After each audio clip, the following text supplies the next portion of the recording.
میں تو حیرت میں ڈوب جاتا ہوں جب خواتین ہاتھوں میں پلے کارڈ اٹھائے میرا جسم میری مرضی کا نعرہ لیے میدان عمل میں کود پڑتی ہیں، اور پھر اس سے بڑے دکھ کی بات یہ ہے کہ ہمارا میڈیا ان کے پیچھے کسی نہ کسی انداز سے کھڑا ہو جاتا ہے اور ایک ماحول پیدا کیا جاتا ہے کہ اس کی زیادہ سے زیادہ تشہیر ہو۔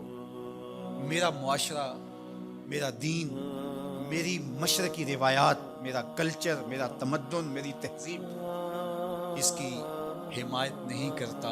میرا دین تو مجھے اس بات کا سبق دیتا ہے، میری بہن کو، میری بیٹی کو، میری ماں کو، میری بیوی کو میرا دین یہ سبق دیتا ہے کہ وَلَا تَضْرِبْنَ بِأَرْجُلِهِنَّ لِيُعْلَمَ مَا يُخْفِينَ مِنْ زِينَتِهِنَّ، کہ وہ اتنے زور سے قدم بھی نہ رکھیں کہ ان کے پاؤں میں پڑے ہوئے پازیب کی چھنکار غیر مرد کے کانوں تک پہنچے۔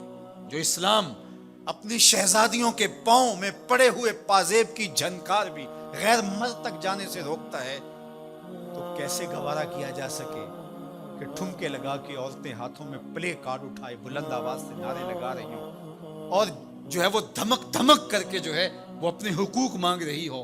تم حقوق کس سے مانگتے ہو؟ محمد عربی نے تمہیں 14 صدیاں قبل حقوق دیے،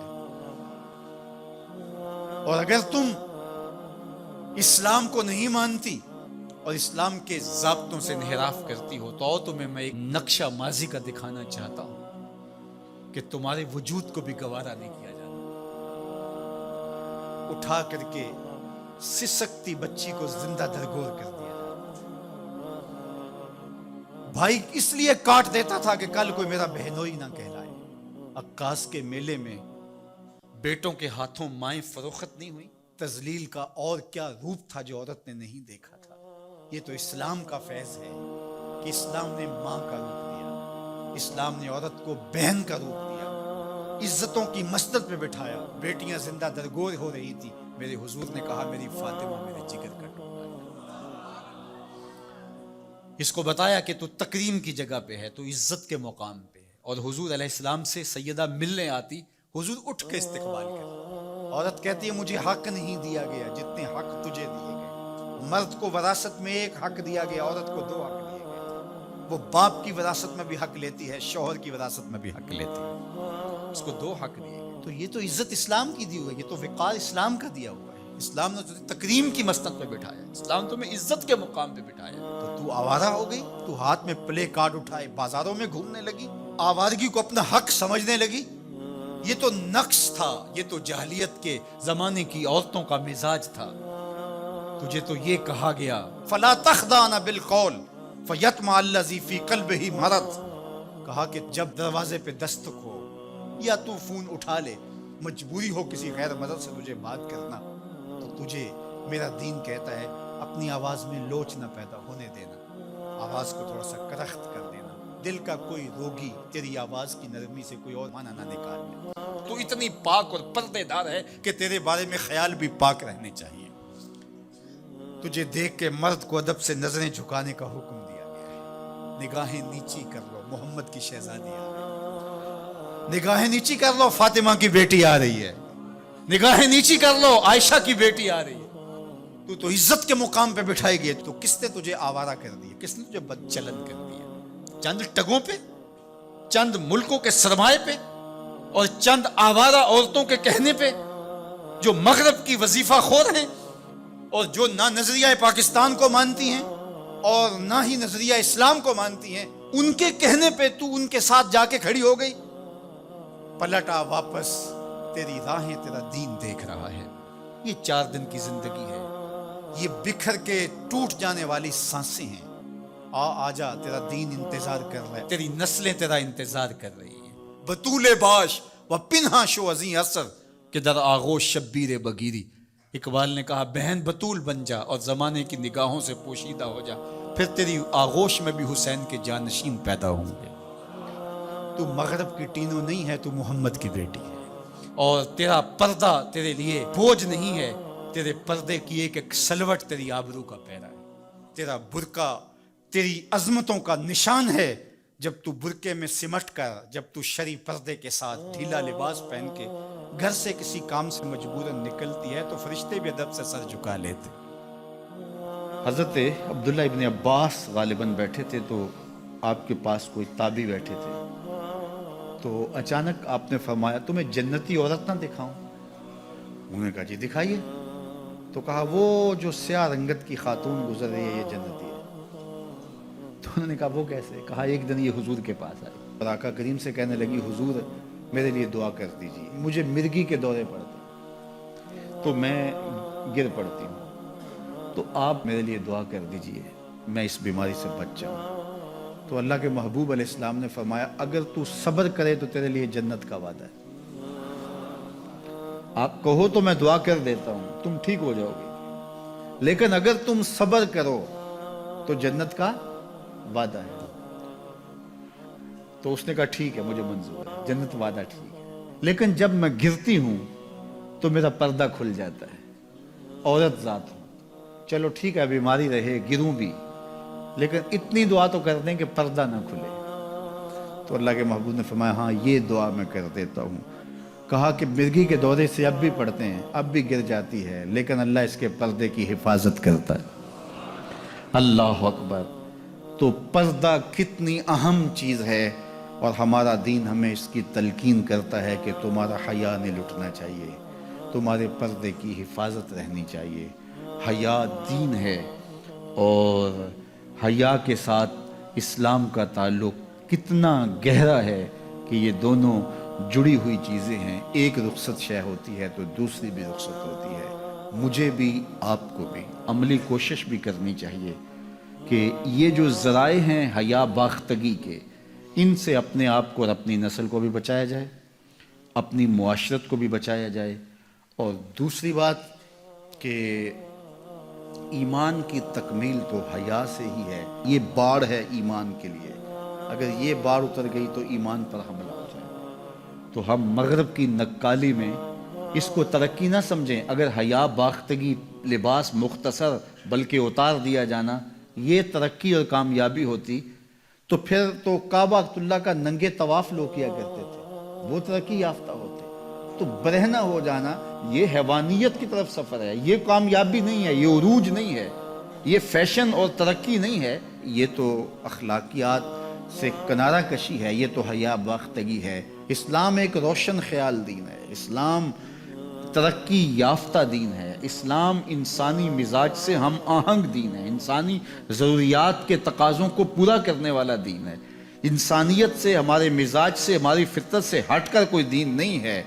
تو نفس کی تسکین اور ہے، روح کی تسکین اور ہے۔ تو جوانی کے دور کے اندر نوجوان کی زندگی کی کچھ ترجیحات ہوتی ہیں لیکن بعد کے اندر وہ خود سمجھ رہا ہوتا ہے کہ میں یہ غلط ہوں۔ آج مغرب پریشان ہے کہ انہوں نے جوانی کے 4 ایام تو اپنی خواہشوں میں اسیر ہو کے گزار لیے لیکن ان کے بڑھاپے کی تلخیوں کو آپ نہیں جانتے کیا ہے۔ تو مغرب کے سانچے میں ڈھلنے کی کوشش نہ کرو۔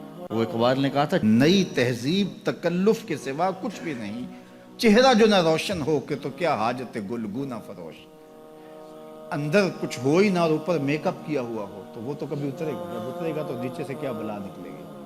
تو یہ مغرب کی تہذیب ایک میک اپ ہے، جب اترتا ہے تو نیچے سے بلائیں برآمد ہوتی ہیں، اور وہ بڑھاپے میں جا کے ان کی حالت دیکھو کہ وہ کتنی تلخ عجیب اور پریشان کن زندگی گزار رہے ہیں۔ لیکن مومن کی زندگی میں بظاہر تلخیاں بھی ہوں لیکن اس کا چہرہ روشن ہی آپ کو دکھائی دے گا اگر وہ اسلام کے دیے ہوئے اصولوں کے مطابق چلتا ہے۔ تو مشرق کو کبھی بھی مغرب کی نکالی نہیں کرنی چاہیے۔ مغرب تو اس مصیبت سے جان چھڑانا چاہتا ہے لیکن ان کی معاشرت اس طرز کی بن گئی ہے کہ جان چھوٹنے نہیں پا رہی، اور جہاں سے وہ نکلنا چاہتا ہے وہاں سے ہم داخل کیوں ہونا چاہتے ہیں۔ تو میری بیٹی، میری بہن، تو مغرب کی بیٹی نہیں ہے، تو مشرق کی شہزادی ہے۔ تیرا برقع، تیری چادر، تیرا حجاب تیری آبرو کا پہرا ہے، جب تو سمٹتی ہے تو معاشرہ پھیلتا ہے۔ تیرا حیا ہی تیری زندگی کا تیور ہے اور یہی تیرا نور ہے۔ ایک صحابی حضور کی خدمت میں حاضر ہوا اور عرض کرنے لگا جاہلیت کے زمانے کی 2 باتیں ہیں، ایک بات یاد آتی ہے تو آنسو نہیں تھمتے، اور ایک بات یاد آتی ہے تو ہنسی نہیں رکتی۔ کہا وہ کون سی 2 باتیں ہیں؟ کہا وہ بات، جو بات یاد آئے تو میری ہنسی نہیں تھمتی وہ یہ ہے کہ میں ایک لمبے سفر پہ جانا تھا، تو یہ سفری معبود اور بت بھی ساتھ رکھتے تھے. تو میں نے سامان میں بت باندھ لیا تو وزن بھاری ہو گیا. تو میں نے سوچا کہ پہلے ہی میرے پاس سامان زیادہ ہے تو میں اپنے خدا کا بوجھ بھی ساتھ اٹھاؤں. تو میں نے کہا کوئی ہلکا پھلکا معبود ہونا چاہیے. تو میں نے آٹا گوندھ کر کے اس میں شہد ملایا یا ستو گوندھ کر کے اس میں شہد ملایا. تو میں نے ایک ہلکا سا بت بنایا, پھر اس کو دھوپ میں رکھ کے خشک بھی کر لیا اور اپنے سامان میں رکھ لیا, اور راستے میں پوجا پاٹ بھی چلتی رہی. جب میں منزل پہ پہنچا اور واپس پلٹا تو جو میرا اندازہ سفر تھا اس کے مطابق توشہ لیا تھا. سفر کوئی 2-4 دن اوپر ہو گیا اور میرا توشہ سفر ختم ہو گیا. تو ایک آدھ دن تو میں نے بھوک کاٹی, لیکن جب بھوک کی شدت ہوئی اور میرے پاس کھانے کے لیے کچھ نہیں تھا تو مجبور ہو کر میں نے تھیلے میں ہاتھ ڈالا اور اپنے معبود کو ہی نکالا اور پتھر پہ رکھ کے توڑا, اور پھر اس کے اندر پانی ڈال کر اس کو گوندا, پھر اس کی روٹی پکائی, پھر کھاتے ہوئے کہا میرے خدا اب کام نہیں آئے گا تو کب آئے گا, اب تو بھوک سے میری جان بھی نکل رہی ہے. آج اس بت کی بے بسی مجھے یاد آتی ہے تو میری ہنسی نہیں تھمتی. کتنا بے بس معبود تھا جو اپنے پجاری سے اپنا وجود بھی نہیں بچا سکتا تھا. وہ یہ بھی گزارش نہیں کر سکتا تھا کہ میری پوجا پاٹ کرنے والے آج میرے بدن کو توڑ رہا ہے اور دانتوں تلے چبا رہا ہے اور پھر اپنے میدے میں ڈالے گا, پھر گندگی کے ڈھیر پہ پھینک آئے گا. جو اپنی دکھ بھری داستان بھی بیان نہیں کر سکتا وہ میرا معبود تھا. آج اس بت کی بے بسی مجھے یاد آتی ہے تو میری ہنسی نہیں تھمتی. اور جو چیز مجھے تڑپا دیتی ہے وہ یہ ہے کہ میں اپنی بیوی کو حاملہ چھوڑ کے گیا ایک سفر پہ, اور وہ میرا سفر بہت لمبا تھا.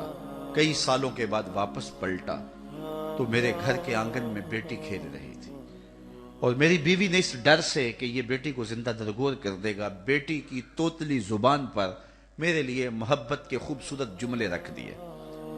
عربوں سے گفتگو آپ کریں تو ان کے لہجے میں اتنی مٹھاس ہوتی ہے کہ ان کے جملے دل کو چیر دیتے ہیں. اللہ نے نطق کا جو نور اہل عرب کو دیا ہے وہ دنیا کی کسی زبان کو نہیں دیا. اقبال نے کہا نا, شکوہ ترکمانی ذہن ہندی نطق آرابی, کہ عربوں جیسی زبان کسی کے پاس نہیں ہے, ترکوں جیسا وجود کسی کے پاس نہیں ہے, اور ہندیوں جیسی ذہانت کسی کے پاس نہیں ہے. تو وہ بات اور ان کا میٹھا لہجہ اور خوبصورت انداز, اور اس نے بیٹی کی زبان کے اوپر خوبصورت باتیں, باپ کے لیے محبت کے جذبات رکھ دیے. تو وہ کہتے ہیں میں جب لمبا سفر کاٹ کے آیا اور اپنے گھر داخل ہوا تو میں بیٹی کو دیکھ کے جھل بھن کے کباب ہو گیا. لیکن ماں نے اس بیٹی کو میرے لیے بہت زیادہ تیار کیا تھا, اس کے دل میں محبت ڈالی تھی, اس کی زبان پر لہجے پہ اتنے میٹھے رس بھرے لفظ رکھے تھے. وہ دوڑ کے آ کے میری ٹانگوں سے لپٹ گئی اور یا ابا ہو کہہ کر کے مجھے پکارنے لگی, اور میں اندر سے کھول رہا تھا اور میرا خون جو ہے وہ جوش میں تھا کہ میرے گھر میں بیٹی. اور میں اپنی بیوی کو گھورنے لگا کہ ایک تو نے سانپ کو جنم دیا ہے اور دوسرا اس کو باتیں سکھائی ہیں. اور میں اس انتظار میں تھا کہ اس بیٹی کو میں کسی طرح ٹھکانے لگاؤں. اور خیر میں کچھ وقت آرام کیا اور بیٹی کو ساتھ لے کر کے باہر چلا گیا, اور وہاں میں نے ریت میں جو ہے وہ گڑھا کھودنا شروع کر دیا. میری بیٹی کو میرے سے اتنا پیار تھا, اتنی محبت تھی کہ جب میں تھکن سے چور ہوتا اور میرے ماتھے پہ پسینہ آتا وہ آگے بڑھ کے اپنے دامن کے چلو سے ماتھے کا پسینہ صاف کرتے, اور میرے دل میں کوئی نرمی اس کے باوجود پیدا نہ ہوتی. اس سماج کی جھوٹی رسموں میں ایسا جکڑا ہوا تھا, اور اس بیٹی کے لیے میرے دل کے اندر اتنی نفرت تھی کہ میں اس کو بہت جلد صفحہ ہستی سے مٹانا چاہتا تھا. لیکن اس بیٹی کو پتا نہیں تھا کہ یہ سب کچھ کیوں ہو رہا ہے. ستم کوشیاں ہیں, کرم کاریاں ہیں, بس ایک دل کی خاطر یہ تیاریاں ہیں. اسے نہیں پتا تھا یہ گڑھا کس کے لیے کھودا جا رہا ہے. خیر جب میں نے گڑھا کھود لیا اور میں گڑھے سے باہر آیا تو میری بیٹی کے چہرے پر طمانیت کے آثار آ گئے کہ میرے باپ کی مشقت ختم ہوئی. لیکن اسے نہیں پتا تھا کہ اب مشقت کس کی شروع ہونے والی ہے. اور میں نے اس کو دھکا دے کے اوپر سے ریت انڈھیلنا شروع کر دی. وہ ننھے ہاتھ جوڑ کے مجھے فریاد کرنے لگی اور کہنے لگی کہ ابا جان میں کچھ طلب نہیں کروں گی. اور میں ریت پھینکتا رہا اور پھر ریت پھینک کر کے میں واپس آ گیا. آج اسلام لایا ہوں تو اس کی چیخیں مجھے سونے نہیں دیتی. اور جب یہ بات وہ کر رہا تھا وَأَيْنَ رَسُولِ اللَّهِ تَدْمَعَانِ, حضور کی آنکھوں میں آنسو تھے, تو صحابہ نے اس کو گھورا, کہا تو نے اتنا دردناک واقعہ سنایا ہے کہ حضور کو دکھی کر دیا ہے. لیکن آقا کریم نے اشارے سے ان کو روکا, کہا اس کو سنانے دو. تو صحابی کو کہا کہ پھر سناؤ. کہتا ہے حضور یہ بات جب مجھے یاد آتی ہے تو میرے آنسو نہیں تھمتے, بیٹیوں کو زندہ درگور کرنے والے اور بیٹیوں کو جو ہے وہ گڑھوں میں پھینکنے والے اور اس پر خوشیاں منانے والے اور معاشرے سے داد وصول کرنے والے اور یہ بیٹیوں کا ظلم، بیٹیوں کے اوپر ستم کی کہانیاں رقم ہوتی تھی. لیکن سنو میرے اور آپ کے آقا و مولا میلاد والے رسول نے کیا کہا. جب حضور تشریف لائے اور بیٹیاں زندہ درگور ہو رہی تھیں، حضور نے ایک جملہ ارشاد فرمایا. ہم نے اس کو دوسرے پہلو سے سوچا ہے، کلمہ محبت تو ہے ہی ہے، لیکن اس ظالم سماج کے خلاف یہ اعلان جنگ تھا اور یہ حضور کا کلمہ جہاد تھا. حضور نے اس زمانے میں کہا جب بیٹیاں زندہ درگور ہو رہی تھیں کہ بیٹیوں کو زندہ درگور کرنے والے سن لیں، میری بیٹی فاطمہ میرے جگر کا ٹکڑا ہے. تو یہ دنیا کے سامنے حضور کا اعلان جہاد تھا. اور پھر آج بیٹیوں کے لیے آپ کے دل میں بھی محبت ہے اور میرے دل میں بھی محبت ہے. بیٹی جب گھر سے ہم رخصت کرتے ہیں تو باپ کی پلکیں بھی بوجھل ہوتی ہیں اور ماں کی سسکیاں بھی جو ہیں وہ نہیں تھمتی ہیں. یہ پیار کس نے رکھا ہے سینے کے اندر؟ یہ محبت کس نے رکھی ہے ماں باپ کے سینے کے اندر؟ میں گجرانوالہ مارکیٹ میں ایک دن گزر رہا تھا تو میں نے ایک بوڑھے شخص کو دیکھا جس نے اپنی کمر پہ بوریاں لا دی تھی. تو میں نے رک کے اسے پوچھا کہ تم اس بڑھاپے میں کام چھوڑ کیوں نہیں دیتے؟ تو مجھے کبھی بھی اس کا لہجہ نہیں بھولا. اس کی آنکھوں میں نمی آ گئی اور ایسے اس نے انگلی کھڑی کی اور کہنے لگا حضرت ابھی ایک بیٹی رہتی ہے جس کی میں نے شادی کر دی. تو میں سوچنے لگا یہ باپ تو زندہ درگور کرتا تھا، آج یہ جھکی ہوئی کمر پہ بوریاں لاد رہا ہے. یہ بھائی تو قتل کرتا تھا، کل کوئی میرا بہنوئی نہ کہلائے. آج یہ فیکٹری میں اوور ٹائم لگا رہا ہے کہ میں نے بہن کے ہاتھ پیلے کرنے. باپ کے سینے میں یہ پیار کس نے ڈالا؟ بھائی کے سینے میں یہ محبت کس نے ڈالی؟ ایک ہی جواب ملے گا، میلاد والے رسول نے. اب کوئی اس بیٹی کو کہے کہ تو حضور کا میلاد نہ منایا کر، میرے پاس بڑی دلیلیں موجود ہیں، تو وہ کہے گی منہ دوسری جانب کر. مجھے تو عزت ہی حضور نے دی ہے، مجھے تو جینے کا حق ہی حضور نے دیا ہے، مجھے تو وقار ہی حضور نے دیا ہے. میری ساری عزت اور میرا سارا وقار اور میرا سارا تقدس آمنہ کے لال کا صدقہ ہے. میں تو جیوں گی تو حضور کے لیے، میں تو مروں گی تو حضور کے لیے. میں تو اپنی اولاد کو بھی درود و سلام کی لوریاں دوں گی، میں تو اپنی اولاد کو بھی حضور پہ درود پڑھنا سکھاؤں گی، اس لیے کہ مجھے زندگی کی ضمانت ہی مصطفیٰ جان رحمت نے دی.